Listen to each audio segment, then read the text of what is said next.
It's on this. Nothing. None. We'll move on to the next item, which is to discuss maybe need any regular meeting agenda items. I do have a note here that Councilmember Cookington will be abstaining from consent agenda item 6T, as in Tom.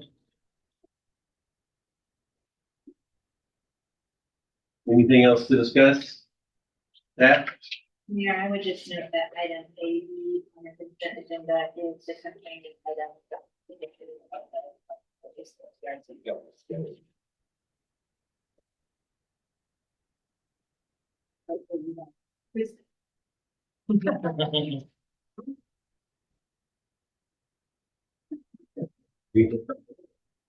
That's right. Next one may go road. Is that it? Council members, anything? And our next item on our workshop here, Richard, are we gonna be discussing the RV park and stuff items that we have? That was the intention, so. What was that? I didn't. The items for the RV park and, Oh, okay. yeah, mobile home park. Yep. I was gonna discuss that if you want. Mayor, I do have just a very short presentation, some slides for the 7, 8, 9. Who are you? Yeah, I know. I'm Brian. They're fine there. Good to see your face. You've been in our thoughts and prayers. And want to thank, I want to thank Kelly while I was out. I mean, she's done a great job, but Kelly is actually moving on. So timing actually worked out perfectly. She hung on long enough so I could get back. And I'm sure she twisted the arm of the city of Georgetown because she will be their first chief development officer, which is a fantastic position. She certainly will be great there. And perhaps that's a position that we would like to look into because sounds great. It's like, So we can get her back. it may be so, maybe so. So she did a lot of great work. I was out, including initiating this to be able to have a conversation with you about our zoning cases at the workshop, just a brief overview. So with that, let me start being brief.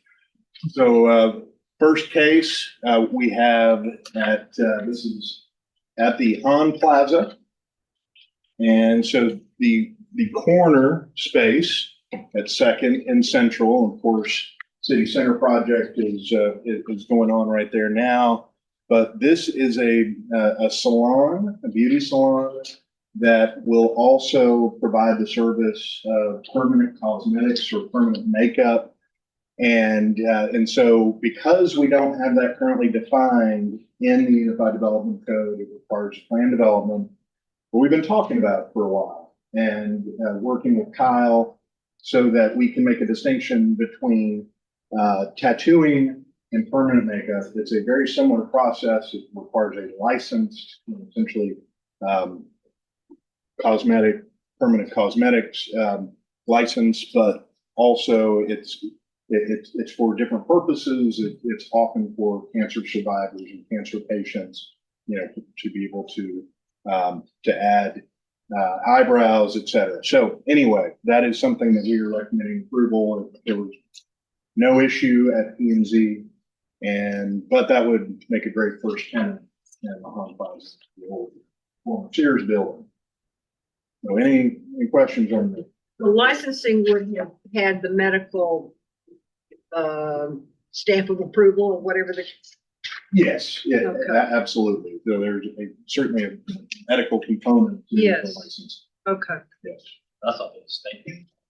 that's correct. It does go through the state.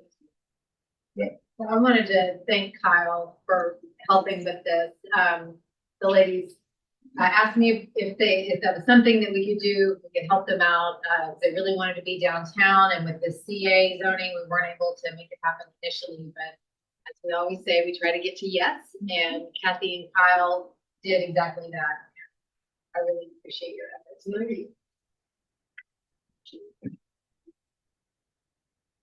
This one, 1210 East Adams, a little more controversial.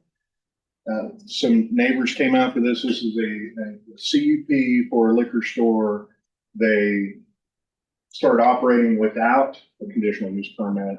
So it became a code enforcement issue, which is just part of the narrative.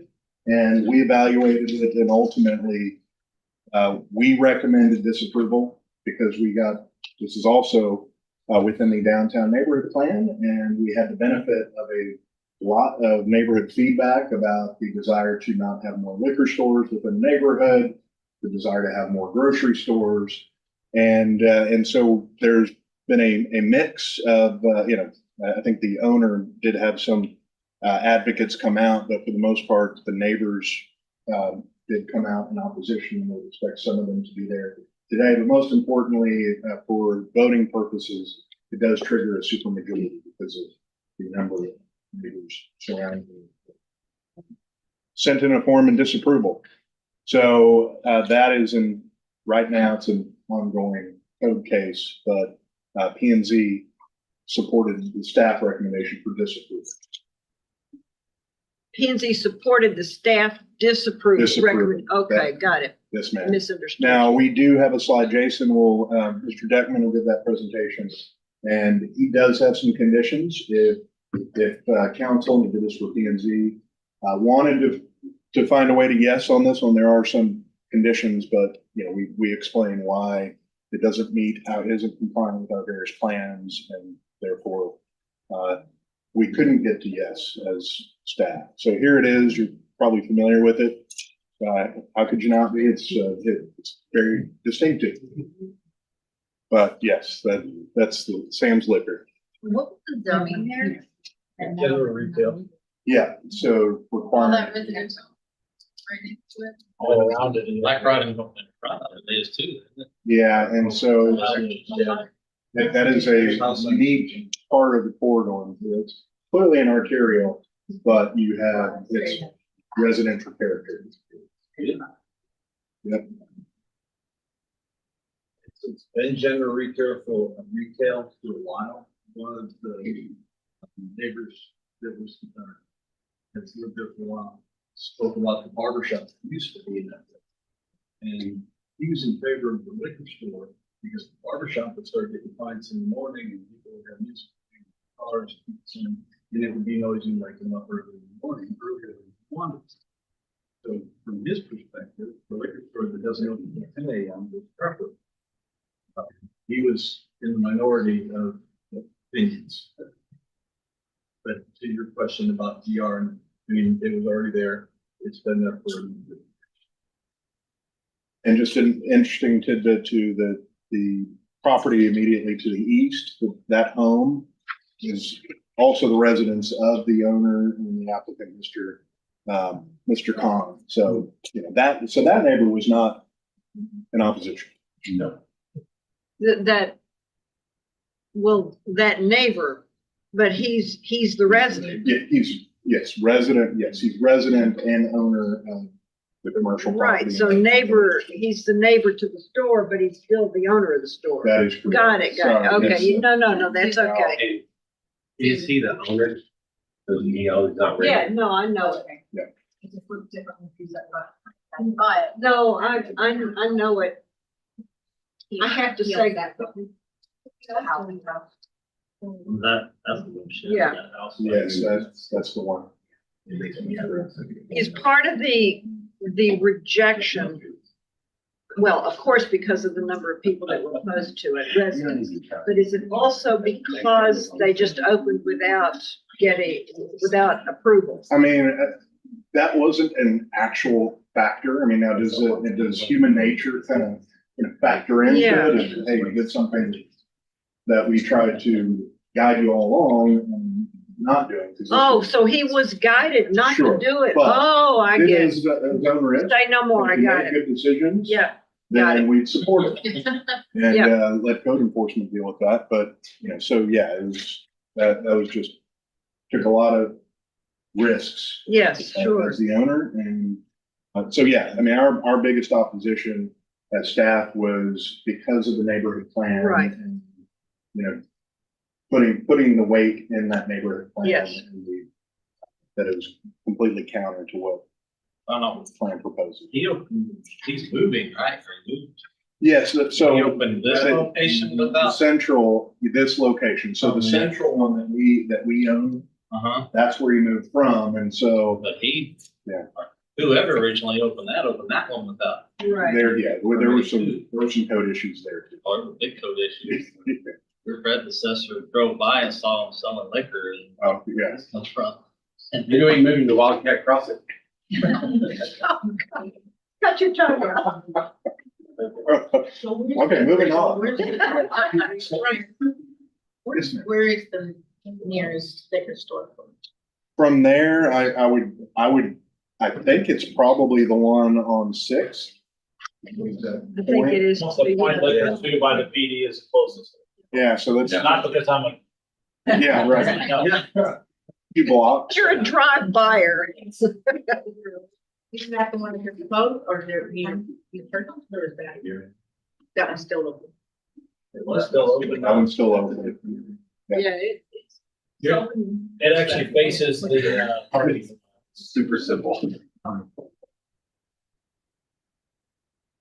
All right, the last zoning case to discuss with you is actually city initiated.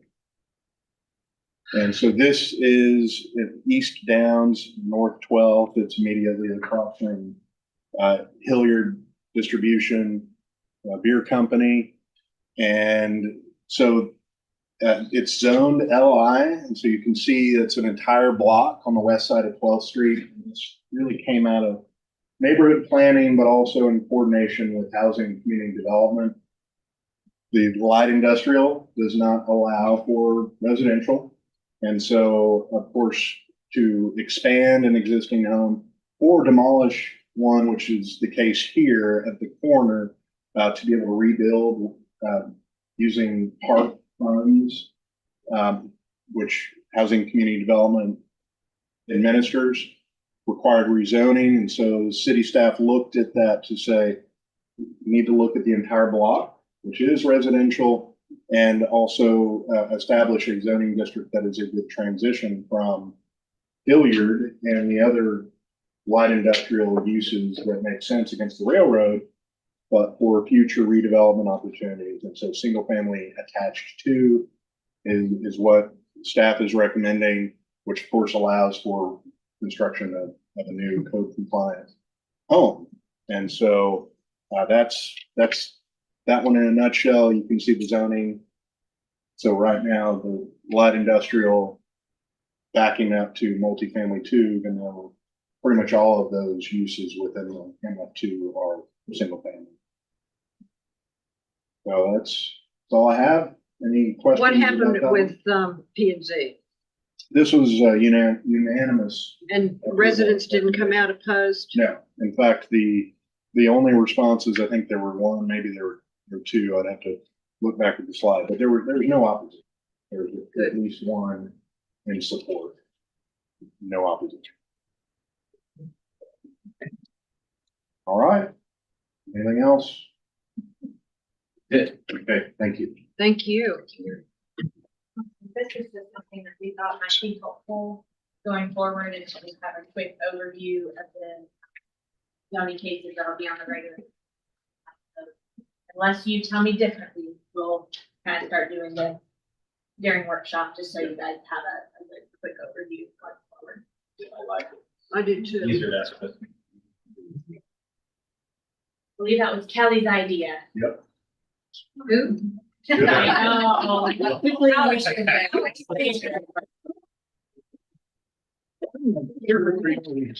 Thank you. I'll leave tomorrow. Don't take it with you.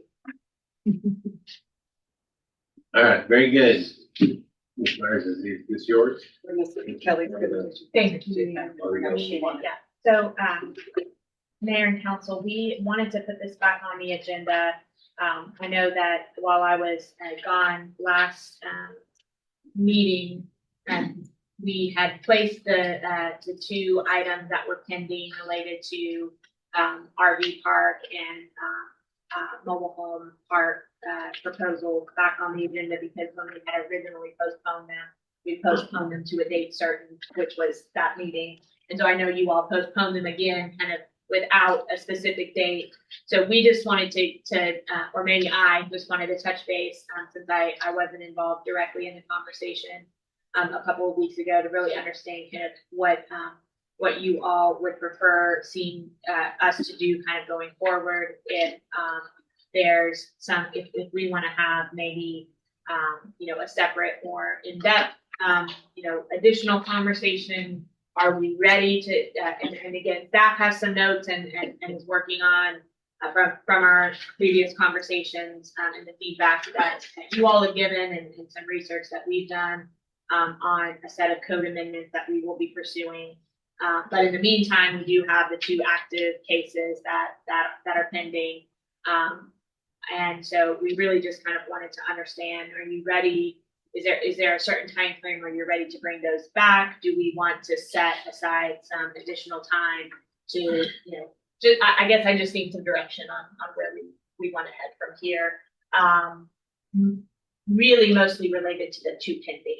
I feel like I know what you all are wanting to see back from us related to kind of the bigger conversation, but I just don't have a lot of clarity on those 2. Do we have a certain date that, and I don't know if Kathy has any additional to add. I think we probably all have an interest just in not wanting them to just indefinitely hang out for the folks that are waiting for the decision for their business purposes and their investment purposes, but also understanding that you all need the information and the time to make a good solid decision for the community going forward. So I think we were just looking for, do we feel like bringing those back, at the next meeting, or do we need to do something between now and then to kind of get ready for, again, not the overall updates, but just those 2 cases in particular. I had, Kathy asked a question. Yes. You want to explain the question? Sure. Sure, yes, I would love to. So, we talked specifically about these 2 cases that are pending, and I think for different reasons, we were both very interested in seeing these 2 move forward, and I think all of you are too. And, as you know, each of them requires a CUP, and so that means that we can put reasonable restrictions on the ability to operate at those locations. So I think that gives you the leeway to put some restrictions or requirements related to some of the concerns you have on these 2 while we're still working on the ordinance revisions. UDC, thank you. It just took me a second. Revisions that are in the works. So when Mike and I talked about this, he said, well, what if in that process we come up with a different regulation or requirement that we haven't thought of now? Is it possible that we could put in the CUP that they would have to be in compliance with any future regulations that we come up with the ordinance review process or the UDC review process? And I was a little uneasy. I think it's hard generally to apply rules backwards. Especially if it's something to do with, maybe spacing. I think the example I come up with is if the lot requirements now are, 100 feet or something, but then the new ones are 150 feet. Well, then in order to make them comply with that, they'd have to basically dig up their paths and move them around and maybe reduce the size and but we probably could make them comply with any future maintenance and operations. So, and they're actually handled in 2 different ways. You've got the UDC, which is the zoning, the land use, once they have that, it's use by right. But then you've also got the 2 ordinance chapters, and those govern more about how they're operated. That's where we talk about how they look and that sort of thing. So as that ordinance evolves, I think that we could have them remain in compliance with that ordinance evolve, but probably not most UDC for zoning. That answer the question. That would be, what I would be pushing for there is not if we changed our ordinances 143, I'm just, a timeframe, the stuff we're working on right now would be, could be retroactive if it was, if it was not something about where it was at or. Right. utilizing. That may have to do with landscaping or hours of operation, that you have the office open or, you know, things like that. Those are the ones that we. I didn't really know that's coming out of any other day with the engineer.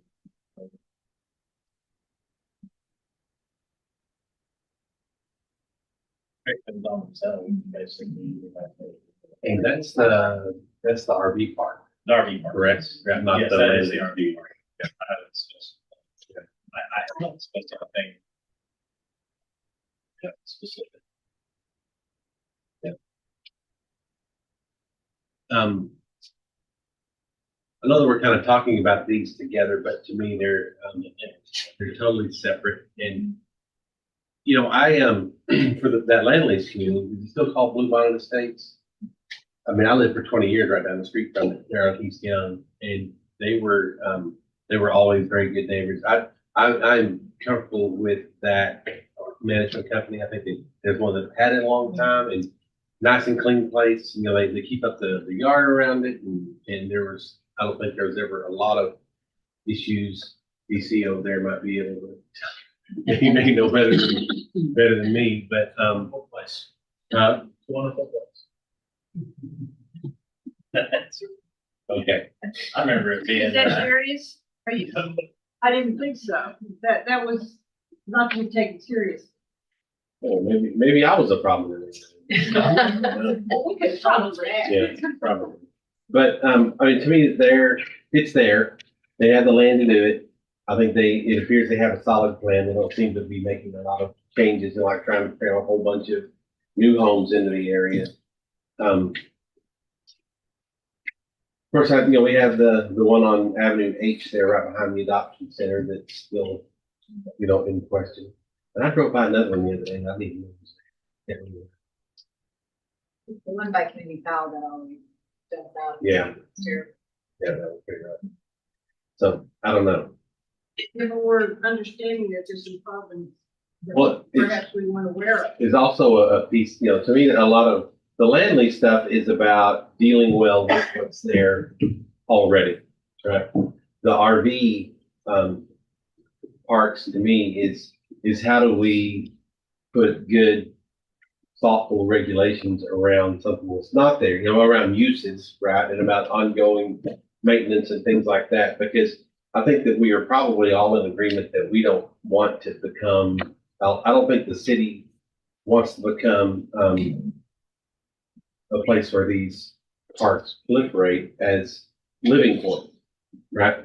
As long term. So that's the two differences I see is land lease, we're already sort of dealing with what we have, and RV parks maybe getting a good handle around what could come in the future. So. Yeah, but is it like rabbits? You get one, you get more. Well, that's what I'm saying. I haven't, I talked to someone about this. I can't remember. I haven't, talked to Brian or Kathy or anyone, so I don't even know if this is not a well thought out, comment that I'll make it in. Just, there are certain, types of land use that we have restricted in terms of, distance requirements. So, you can't have speaking of, tattooing, I think that might be one where we have some distance requirements where, you can't have a kind of concentrated area where, multiple, maybe it was, credit access businesses that I'm thinking of. There was something I'm thinking of that we have. So, those, that if you're, maybe worried about just a thought process in addition to what we talked about a few weeks ago, if maybe the density of the development, not in terms of the individual density within a development, but just having, a lot of development of that type, one after the other, people like that might not be appropriate, and maybe some distance requirements might be appropriate to think about. If that's, usually don't throw those kinds of things out without talking to Brian and Kathy first, but there I did it, so. So if that's something that you're interested in, we can look at that further to see, you know, what that might, what we might have there. Well, So, I'm sorry. go ahead. no, absolutely not. Mayor, you said you have some well thought out regulations. I keep researching this, I keep learning stuff. And Councilman Pickett and Walker, yes. The KOA regulations. And what I'm trying to keep in mind is what's the right rule for the city to enforce versus what we leave that to the park. We run the park when you see fit. What do we want to hold for ourselves? Something popped up and we can talk about short-term rent, Airbnb. On the KOA rule says that the RV cannot be, you cannot sublease your space. And I know I've looked on Airbnb and I've gone down this, you can rent out an airstrip. They're permanently parked there. Our code truly doesn't allow permanent residency of an RV. If we do, are we opening ourselves up to that situation? Do we want that? They have Airbnb RV stays in an RV community. Yes. Okay, I mean, I've seen I that. always think it was Oh, RV somebody's land. community, it was more of a campground. Okay, But if we don't craft the rule clearly, could we open ourselves up to? I'm just trying to go deep. And that's what I'm trying to keep in mind. So if y'all have thoughts on that, by all means, reach out to Andy. Thank you, Jason, because that's sort of where I was going without having communicated with you. I mean, I think in some ways, I'm thinking way in the future, what do we want? We get one here, one over here, two over here, three here, oh, another fifth here. That's what I mean by rabbits.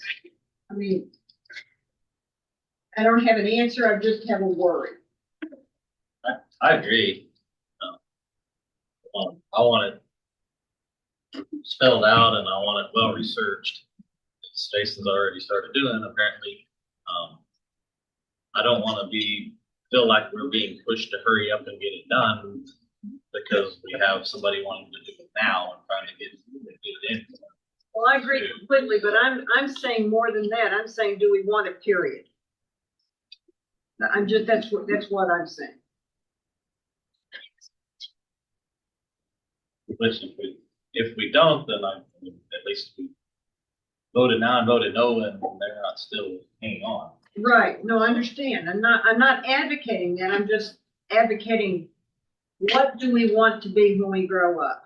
All right, so I feel like maybe, you know, and maybe we could do this, you know, I actually need to ask you all to come in and have a workshop with me. I have a few things I need to probably talk about before the next meeting. Ideally, if y'all will give me some time before the next meeting, so maybe we can have one more workshop about it. And if we feel like we've resolved, we'll get them on the agenda. Well, I don't feel confident that we're ready, so let's have one more conversation about it and but we do need to get moving, Yeah, and we know yeah, that. to help me. Yeah. Hopefully we can make the next council meeting is what I'm saying. Yeah. We have an interim workshop, which I need to have anyways. I'm not opposed to that. So perfect, yeah. Well, I mean, I We can all address appreciate it. the thoughtfulness around pumping the brakes a little bit, right? And that's, like, that makes good policy. But at the same time, we need to come up with what we want. I think we're talking about, I don't think I want this, but what do we want, right?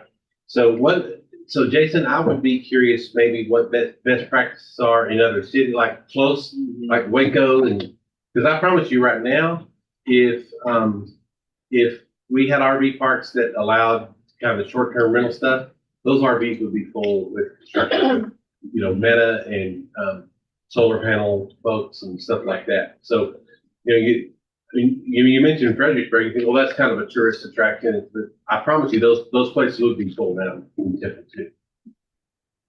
So, And so I can keep looking, this is what I've, come up with so far, looking at comparable size cities.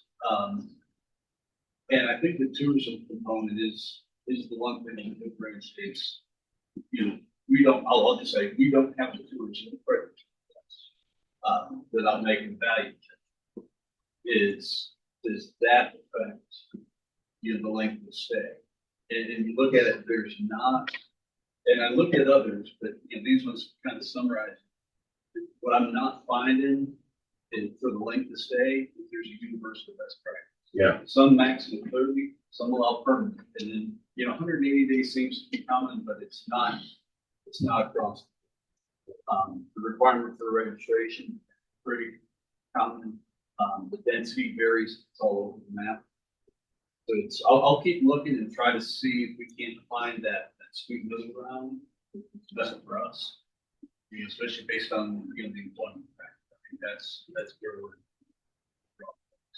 Jason, did you find anything? I know there's a few campgrounds in Fredericksburg area that are actually the spots are people buy the spot. Yes. I haven't come on that, I'll look for this. Because I saw one I visited. Yeah, and I think that goes back to And they're the expensive. short-term rental.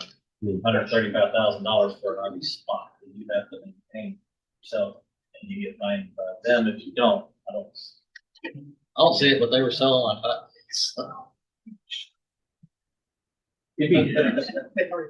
I'd be interested to know kind of is people, Jason, if, and I don't know if it's available, but, you know, at Bel Air and then KOA out there by Cadence Center and there's the Gather, right? Gathering, what is it, the Gathering spot?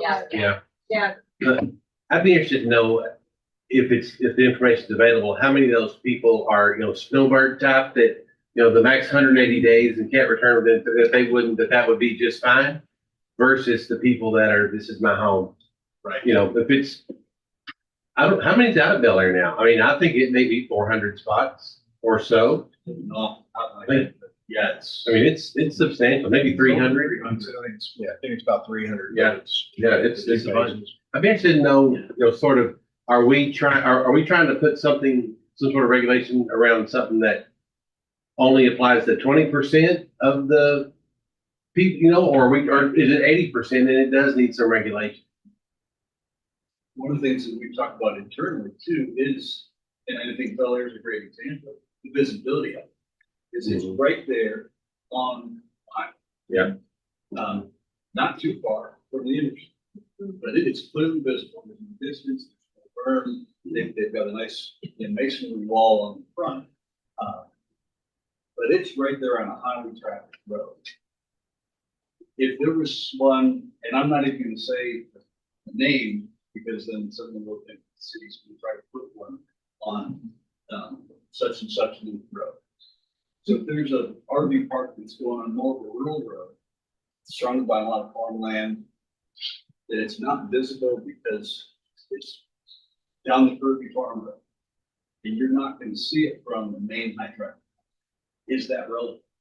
Do we have different standards based on the function class of the road? If it's an arterial or an expressway or a state highway, you have to be up here. If you're on a collector or a local or a rural road, maybe the standards are easier to comply. I won't say less, just say easier to comply. Like Gather, I noticed when I drove by it, and it's off the highway, that there's a berm there. Yeah. And it's heavily wooded, so you cannot see anything at all. Right. Which, I think is much more attractive, you know, but, Also has gravel rock roads versus, like from what I've seen in record drive. Gather. Is it? I thought right when you, That's okay, I don't think they allow. Examples in Congress. when you see up in the trees, I thought I just saw. So it's not collegiate, it's really not that big. yeah. We can look at that too. If y'all like, we bring back some of the research and some of the ideas that to respond to your various questions.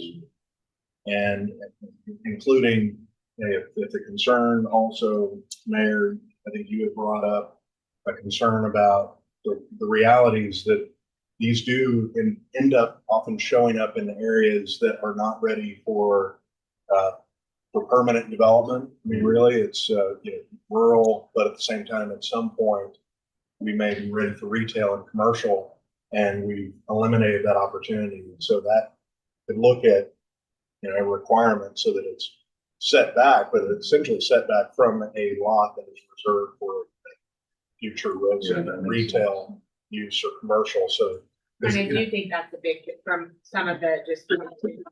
Yeah. Standpoint, I think that is a big concern about making sure we're not just making a decision like that might be the highest and best or the easiest use today for, but what does that, I think our council obviously is concerned that they make decisions that 30 years from now, the people in this, hopefully not these seats, different seats are, I'd be happy if this table went away yesterday, but that they would, say, I'm glad they made that decision versus, wow, they gave me this problem that I wish they had done. So that it is a challenging, it's a challenging conversation. So we'll want to get it right.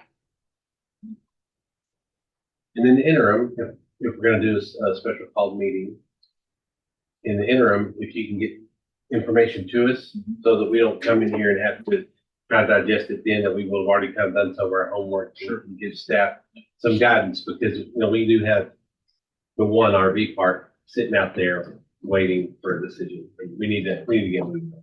So fair. Very good. Thank you. Okay. All right. Anything else on that before we move on? All right. At this time, the council will enter into executive session. It's currently 3:55.